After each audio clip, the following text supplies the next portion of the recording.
Broadcasting from the business capital of the world, this is the Podcast Business News Network. Bruce Baker back joining us, and we are talking, of course, about workplaces. He is the chief business builder and owner of the company, helping people from all over, hailing from Alberta, Canada. But really, Business Builders is all about helping business owners out there listen up to cut down on the complexity, boost your profitability, and find more freedom in your day-to-day operations. Welcome back. How are you doing today, Bruce? Not bad, Jill. How about you? Thanks for having me. Thank you for being here. The past few weeks, we've had some great conversations. I'm learning all about you and all the businesses and people you've helped along the way and continue to do so. So give us a little overview as to, the work that you're doing there with 4 workplaces, please. Absolutely, but Jill. So what we do is we help businesses all over, not just in Canada, but all over the world in terms of, well, three major points. One is we help them scale up, growing in the business. The other, we help them start up. And then the third component is getting businesses out of trouble, making sure they get back on track again. Beautiful. And I know with your world of success and all the clients, I've heard many positive, testimonials. We've talked for the past 2 weeks, and you've given very detailed examples of the work you do, how it's done. We'll get into that too later, how you could take your own quiz and get started.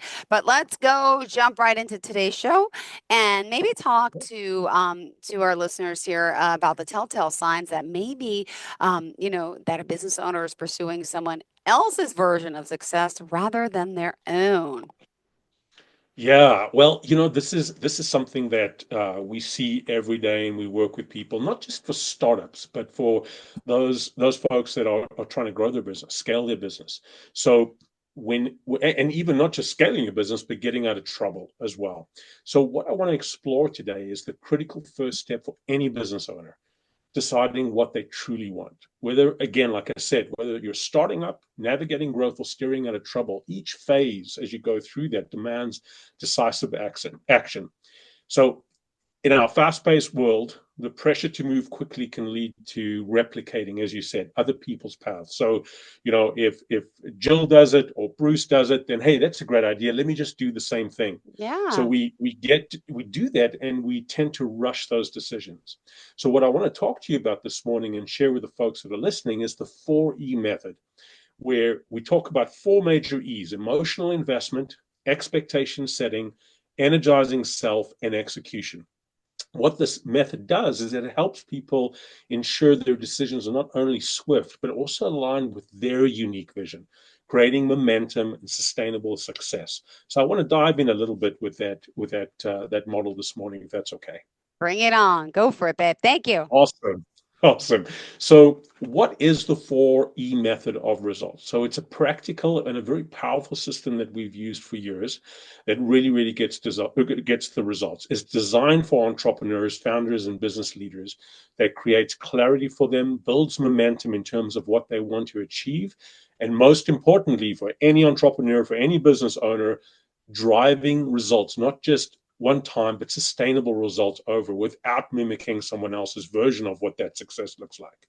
So again, whether you're launching, scaling, or pivoting, this 4-part method actually ensures every step you take is aligned with your personal vision.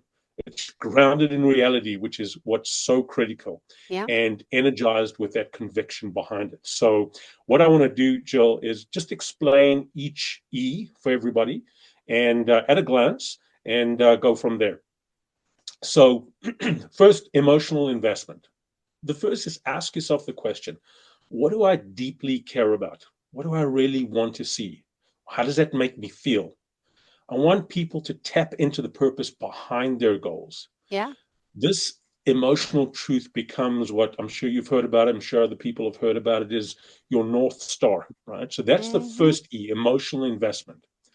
Now, we all know that, whether it's a course, a book, or whatever inspires us, makes us excited about starting up Yeah. a new business, new venture, growing our business, that emotional feel, that high, tends to disappear over time. So I want people to keep that going. But how do we keep that going? So let's say we start with emotional investment. We then move to the second E, and the second E is called expectation setting. right? Yeah. The question to ask yourself is, what will this truly require of me? Define success realistically. Don't just get caught up in the vision or the excitement. Yeah. You identify potential sacrifices as well, because frankly, when it comes to business, we all know it's not all just about positive, better roses. There are a lot of things that can throw you a curveball and you're blindsided. So I want people to really understand the expectations they have of themselves and what the environment is going to demand of them. Now, with that emotional investment, the high that you had in the beginning, now setting those expectations. Now I want you to energize yourself, but energize yourself based in reality, right? Am I internally fueled or am I just excited? If you're internally fueled, you understand what the expectations are. You're also grounded in motivation, right? That beats that temporary hype. You know that you're capable of doing this because you understand what's in front of you. Revisit your vision and then you stay charged, focused. What does that do? Well, that brings us to the final E. That's the execution. Do I feel ready? Because I'm prepared. I know what I'm up against, good, bad, or ugly. I move with purpose, not pressure. And that's the big deal over there. And then I take action with clarity and resilience. And one of the key components of your Jill, is that when people do this, they see the results. And when human beings see results, whether it's failure or whether it's success, at the end of the day, something comes out of it. And that's what keeps us going. Those are Beautiful. really the 4 E's at a glance. I love it. The 4 E's. And Bruce, I don't know if you shut your camera off or did we lose you? But do you want to put it back on? Oh, that's terrible. It's Oh, okay. got to see this funny face. There you go. No, but sometimes people don't want their camera on, so I'm thinking maybe he changed his mind, just want to do an audio show. Now I don't see you at all. We Oh started on no. there. Yeah, it might be a problem, technical problem on my end, Jill. My apologies. That's okay. We can continue the show going. It's not a problem. Awesome. Perfect. So we were talking about the 4 E's and let's see, where are we now? There's still so much. And what if I Yeah, told you now oh my gosh, now my thing is frozen here. I'm trying to read our chat. Could you just help me out because it's not scrolling for me? Um, absolutely. Well, while you're looking there, I probably want to just say, what people may be asking why this works, why this model works. When you use the 4E method, you want to think about using it before a major decision or when you want to pivot, right? You're also going to find that motivation tends to start to dip. Once you see that happening, it's time to get it back up again. So after achieving a win, planning what's next, and to reassess direction in a fast changing landscape, right? It works extremely well because what we typically do is that fleeting tactics or trends. The 4E method in principle is driven that way, right? Its purpose is principally driven. It doesn't just help you make better decisions, it teaches you how to trust your own vision every step of the way. So if you want to use your decisions to reflect, not just speed, but use that soul, use that intention, this 4E method is pretty potent and we see a lot of results coming from it. Perfect. Thank you for that. Yeah.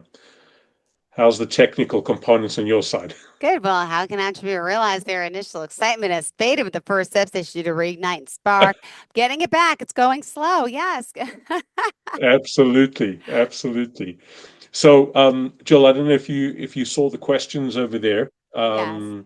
Yeah, The biggest so I think these are ops. so there are a couple of questions that people ask me on a regular basis. So maybe we can go through that and just give people some reality. What's the biggest obstacle you've observed? Did we start there? Yeah, let's do that. Yeah. So, what is the biggest obstacle that you have observed, if you don't mind me asking? And when it comes to, let's say, expectation setting, and how do you recommend overcoming that? Yeah, so the by far the largest obstacle is when people are very excited or people are, like I say, fall in love with the dream and they pursue everything is driven from this and then they come to that second E, which is that expectation setting, and we tend to fall in love with vision but fall out of love with action. Yeah. And what happens then is that when people are surprised at this, like I said earlier on, it's that curveball.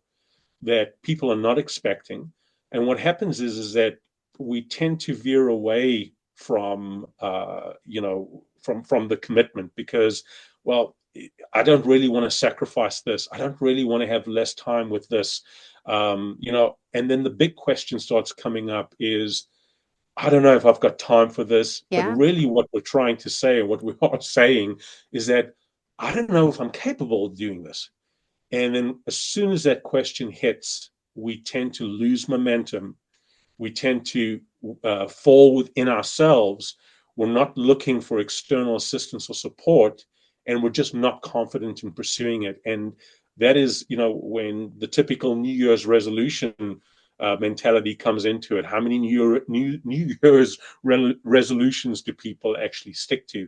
It's the same mental process in many respects, is that we lose that momentum. And that's not what we want to do, because if we don't execute in our business, we really don't see results, and that vicious cycle starts to occur.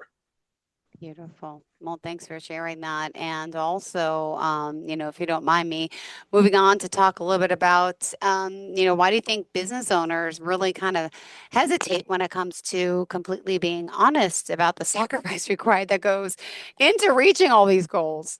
Yeah, well, the a lot of people will talk about the exciting components of business. Again, be it startup, scale up, or getting out of trouble, which is definitely not exciting.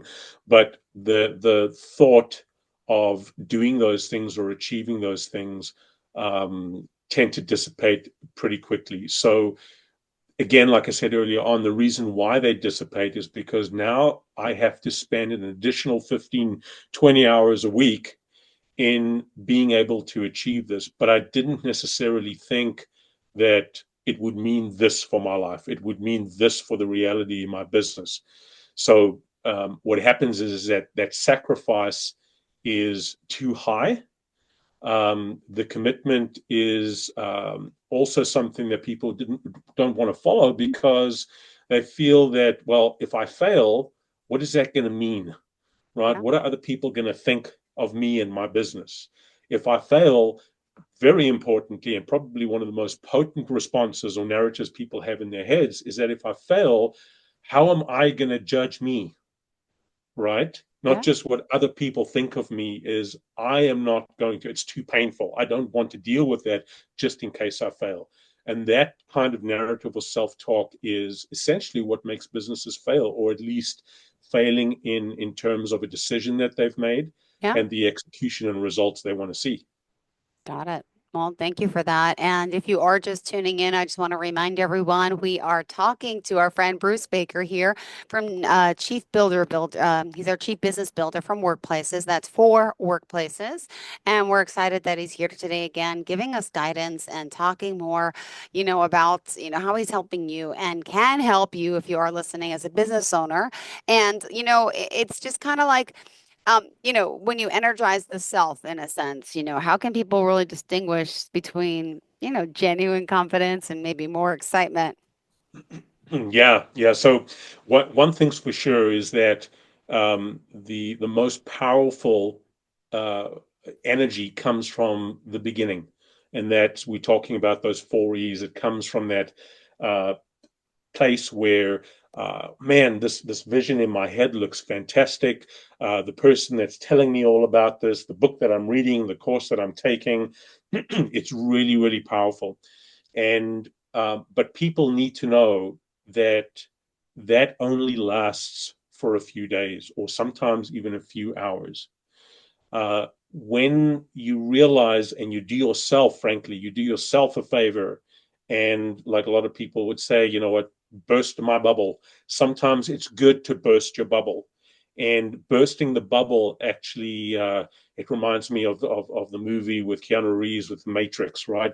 Once you burst that bubble and you pull the plug out and you realize this is reality, and reality is far more exciting, because once I understand those expectations, then that excitement or that high level energy turns into something that's more practical. So now I can not just use that energy to get excited, which doesn't last very long.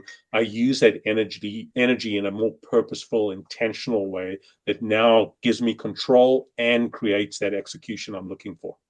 Beautiful. Thank you for that. And what about the role, would you say that, self-belief really plays in actual, execution? And how can a business owner strengthen that belief over time? Yeah, no, it's a very good question, Jill. There's a lot of research out there that talks about, people are motivated very much through their seeing that there is progress, that there's momentum. But what people are very motivated with is, I believe that I am capable, or I have the ability to actually achieve something. And when we look at the research, and we look at not just the research, we look at our own experiences day in and day out with business owners and CEOs and their leadership teams, is that the resistance, or the hesitation on moving forward with something, for the most part, is based on our ability, or my ability, to be able to move forward. And that's the killer of execution ultimately. Perfect. Thank you so much. And what about, maybe you can walk us through a scenario where a business owner systematically applied this 4E method and how that really Yeah. has led to sustainable results? Yeah, no, absolutely. Yeah. So I'm thinking of a business that manufacture. Uh, they were launching a new product line, so they started clarifying the emotional investment. And what happened over there was the excitement, of course. Man, this is going to take us to the next level. This is truly going to take our brand to the next level. They truly believed not just the market impact, other people, the market getting excited by it, but they moved further than that. They then nailed their expectations, and the expectations that we talk about, that's that second E, is budget, things like timeline, potential obstacles. So I'm sure people have heard and have used this tool many times over, is your SWOT analysis, right? So strength, weakness, opportunities, and strengths. Now, they used it at that time, but really what they wanted was, okay, folks, now that we're excited with the impact that we're going to make with this new product line, let's really see what the reality is. As they got through that, they built their plan through that. But what was really cool about it was they came back to that exact same reality that they pulled together, and also the original excitement that energized them in the first place. So what they did was, in this case, is that they re-energized themselves, revisited what excited them in the first place, but they re-energized themselves based on those facts, on the reality. So in this case, still energized, still focused, but more realistically, right? So the other thing that they did as well was regularly checking in, right? Keeping motivated, because remember, we need to keep ourselves over short bursts. We need to continue to drive ourselves. One way to absolutely do that is to see results over the short term, right? Yeah. So checking in, getting those results at times, and in this case, not all of it was successful. We had some bumps along the way, but they used those bumps to learn and to become more confident. And guess what? The product took off, and they're probably about 8 months into it, and it's really gaining momentum primarily because of the 4E method. Beautiful. Thank you for that. And how would you advise business owners, as far as to maintain, keep going that momentum in a sense once they've achieved some initial wins with the 4E method?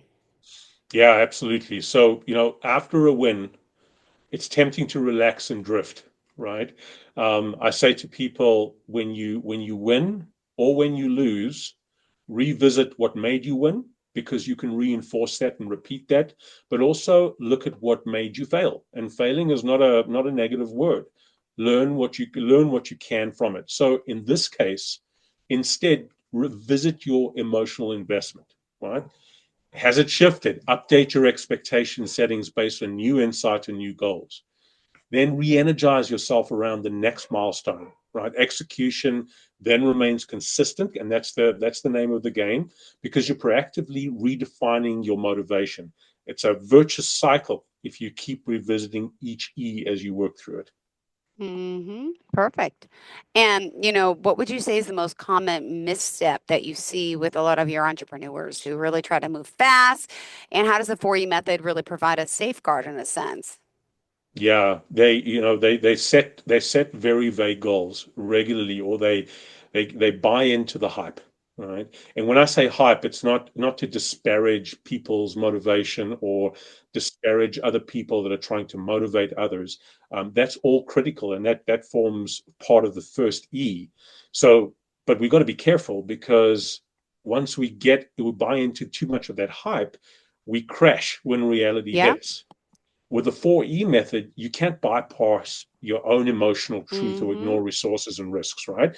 Because you walk through each step yeah, I can't even say it now, That's okay. methodically, right? That emotional spark, that realistic expectations, you propel self-energizing, and then you execute. But you only execute based on what comes before. So you can see the 4E method as very much as a pyramid, right? Where the very first E serves as the foundation. The final E, the fourth E, is all about execution and results. You're not going to get that if you don't have the first E.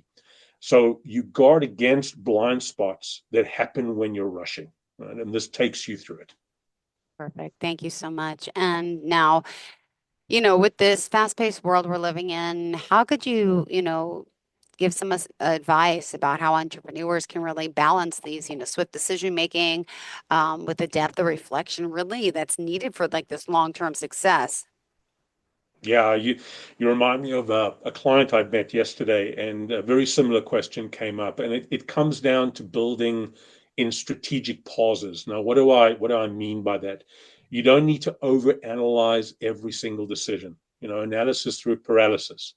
But for the big ones, take a moment to run through the 4 E's. Ask yourself this: am I emotionally invested? Mm-hmm. Are my expectations clear? Yeah. Do I have the energy and confidence to follow through? Yeah. If you're saying yes to each one of those, this reflection, it takes not even 2 minutes, right? But it can protect you from months of misdirection. Got it. Well, we only have 2 minutes left. I know we got a little bit of a late start here today, but how did you want to kind of end off with everyone? Yeah, absolutely, Joel. As I've said this in previous recordings, episodes that we've done, it's about believing in yourself. And lots of people will say, yeah, believe in yourself, believe in your vision, believe in your goal. But I'm moving away from, let's call it the fluff, for lack of a better term, but truly believing in yourself. Can. Right, yeah, truly believing in yourself. But I want people to focus on your ability. And when you ask a question saying, well, I can't do that, I'm not qualified to do that, Yeah. that doesn't mean you abandon your decision or you abandon your business.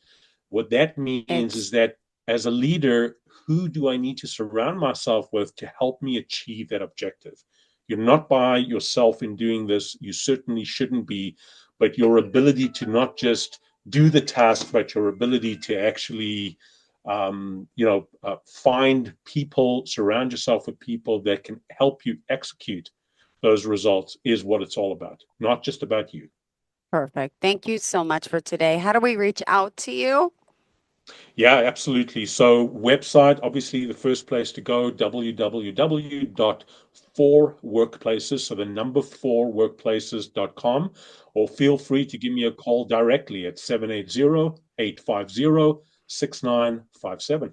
Beautiful. Thank you so much. Pleasure getting to talk to you today, as always, and looking forward to the next time we get to connect and enjoy the rest of your week. Sound like a plan? We'll talk then. Thanks, Jill. Thank you. And hopefully we can get video up and running next time I around. know it's okay, right? It happens. Don't worry, but pleasure There getting you to go. speak with you. Thank you, Bruce. Bye bye.